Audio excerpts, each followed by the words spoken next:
Hey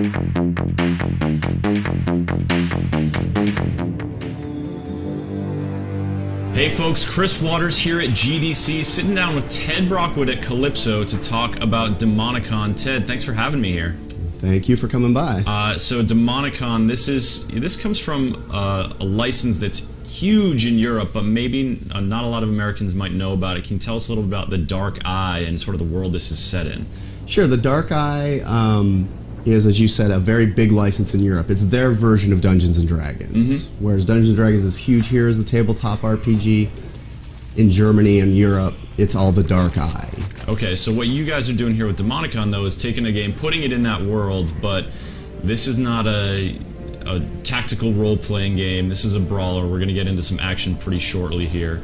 But you got a cutscene queued up to intro the world and give people a taste of it? That we do. What you're going to see when I load up the cutscene is the resurrection of this demon lord who was defeated in a great demonic battle, essentially, because that was what destroyed this world, with the battles between the demons and their armies. And so everybody thinks the demons are gone, but what we see here that starts the game is the resurrection of the demon. And the bad times come again. Yep. Or still are here. Yeah. Because this is a pretty dark world. Yes, this is definitely not a shiny, happy place by any stretch. This is everybody, instead of worshipping nice gods, typically worships demon gods. His forbidden knowledge and his divine power. Today is the day of the first paladin. From this day on will blood wake blood. Freedom through pain. Power through will. Bit of a primitive C-section. Didn't kill the bitch. Upon this altar do I offer my tribute. So they transform him into a demon. Flesh unborn. It's pretty standard. Souls pure and unblemished. In eternal Bobarad's name. Ato Kioragdan Hatlan. Om Zaraminja Idis. Rakadan Hatlan.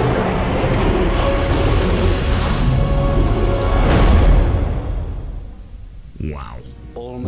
So, you have got not only like a horrible, giant, pulsating demon to contend with, but cultists, and you live in this world that's just full of things ready to set you on fire. Yeah, it's not a happy place, and you're, as part of the story of the game, is you and your family are moving through this world trying to find just a safe place to live, and they find this city of Vorunk, and it's not, you know, shiny paradise or anything, but it's a safe zone. And it's not a zone where there are, you know, pitched battles between what appear to be...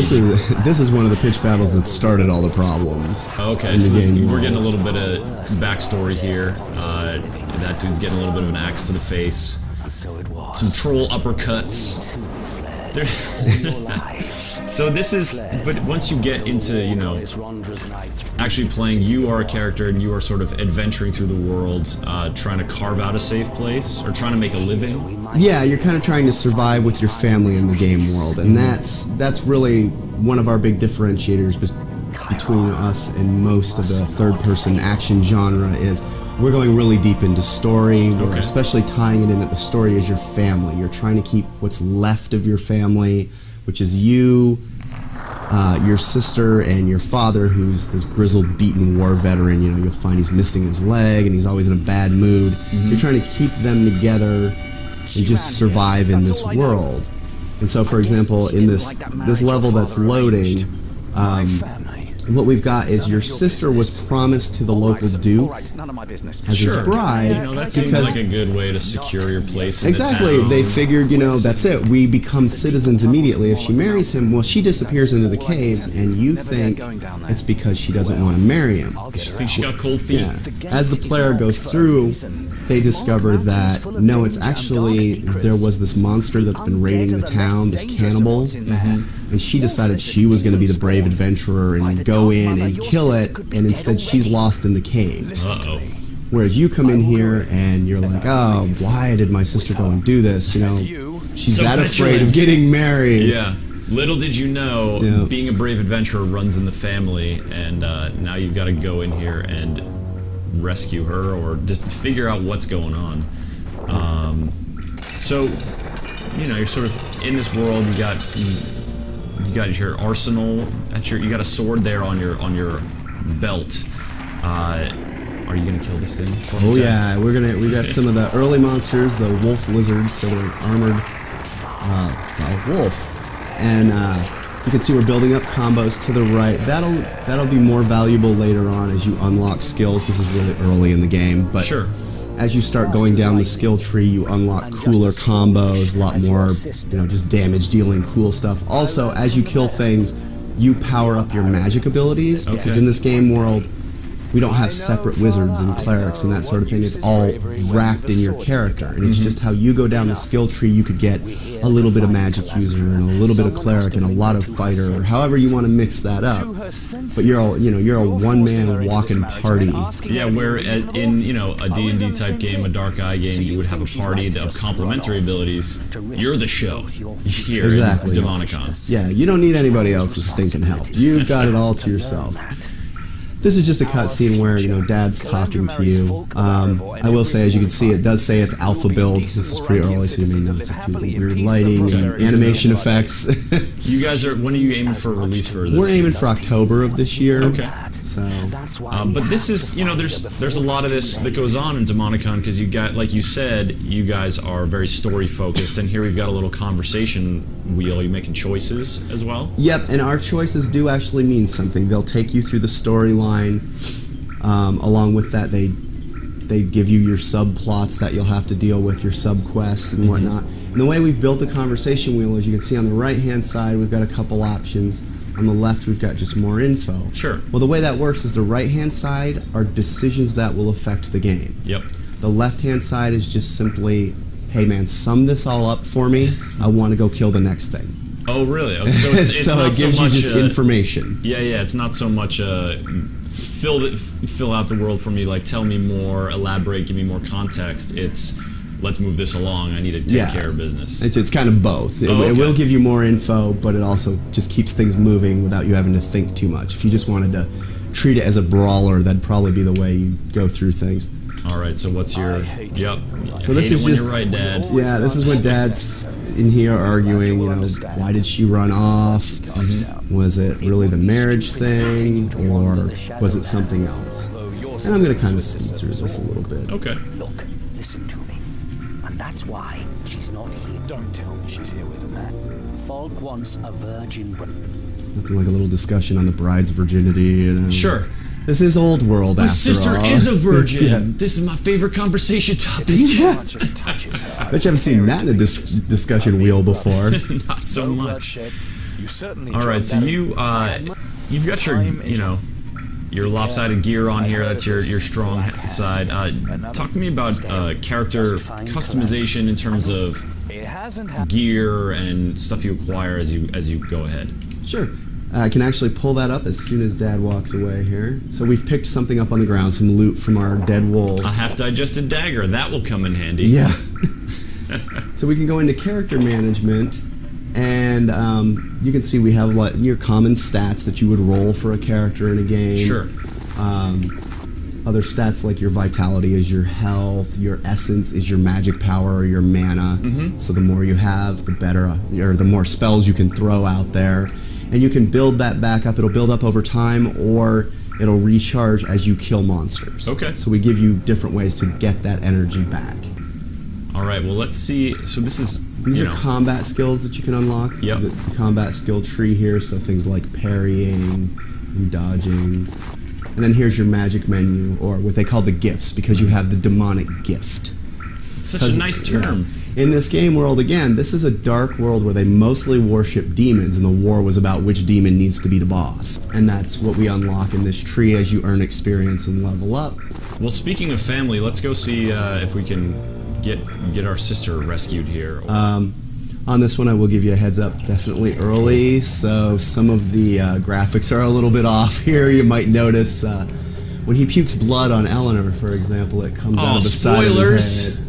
It comes out the side of his head. Okay. So yeah, I mean, you know, this game is in development, folks, and so take it with a grain of salt, but here we are.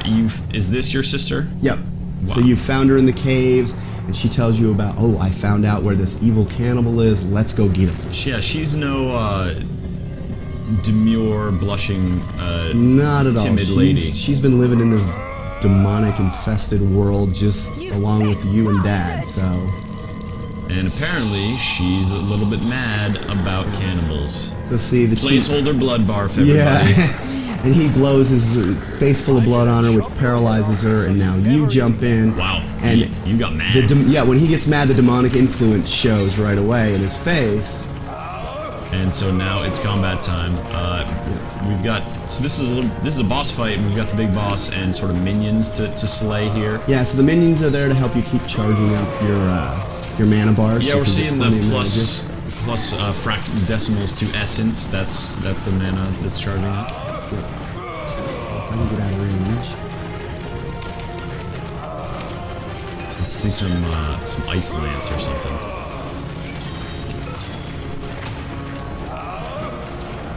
Ah, he keeps hitting me before I get to it. Takes a little second to charge it up, so you gotta get a little room. There it is. There it is. Boosh. Boom. Then we get a couple of hits in. It's a very old school, familiar boss battle, the kind we all love, you know. Pound on the boss a little bit, hit him with a special. Clean out the minions. Get a couple of shots in while he's froze. We've still got enough mana that we can try not to, you know, step in his cannibal mess that's littering the hallways or the dungeon here.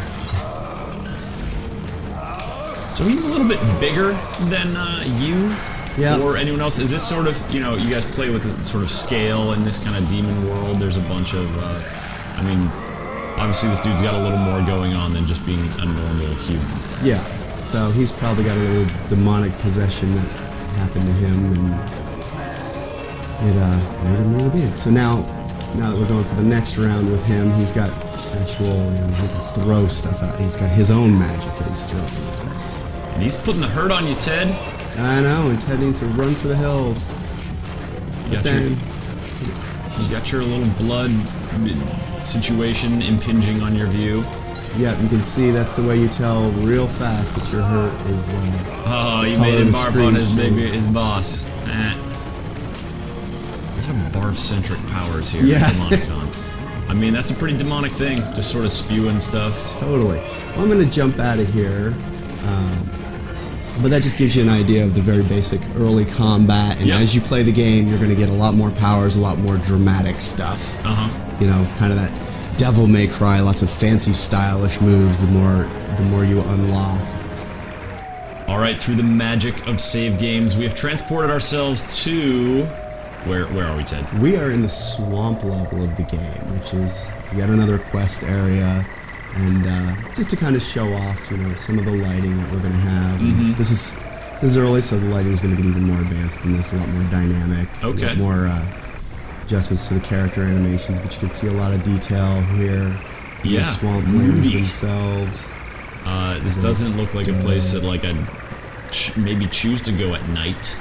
But, you know, when you're an adventurer, you gotta go where you gotta go. You go where the jobs are, you know?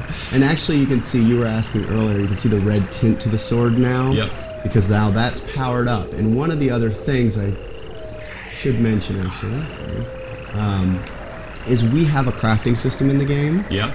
And so that sword upgrade is part of it, in that you can make your own potions. Okay. So if you want to keep a supply of healing potions and strength potions, you don't always have to find them in chests, for example. Once you unlock the alchemy skill tree, you'll actually find as you roam the forest, there'll be plants on the ground, and they will highlight if they're usable to you. Okay.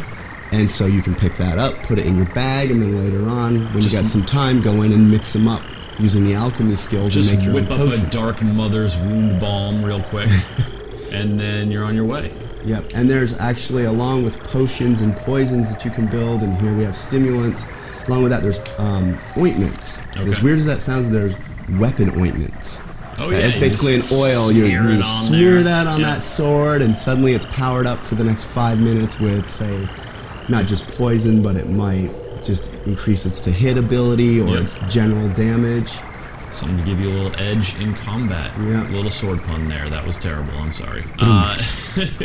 So Demonicon, looking to be a pretty robust third-person, RPG experience here, as you go in and encounter a guy having a conversation with spiders? Oh no, being beset by horrible spiders. And you discover he has a weird habit of milking spiders, as he calls it. Really? He goes in there and risks his life to steal their webbing. He like has a way to milk the webbing out of them. You know, everyone's gotta have a hobby, or I guess you gotta make a few bucks. Oh, you got poisoned. Well, I hit him back with a little fire dispersion spell there. So Turnabout's fair play. There's a little bit of the upgraded ice spell there. Spiders, man, they're creepy. They're not cool. No, you slay them. Game over, man. We're in some really pretty stuff now. Alright, Ted. As you die horribly, as, you know, is pretty fitting when you're encountering giant, horrible spider hordes. Let's wrap this up. That's Demonicon. You guys said you're aiming for October release? Aiming for October, and this will be PS3, 360, and PC. Alright, well thanks so much, folks. There's your look at Demonicon. For more, keep tuned to GameSpot here in the coming months. Thanks a lot, Ted. Thank you.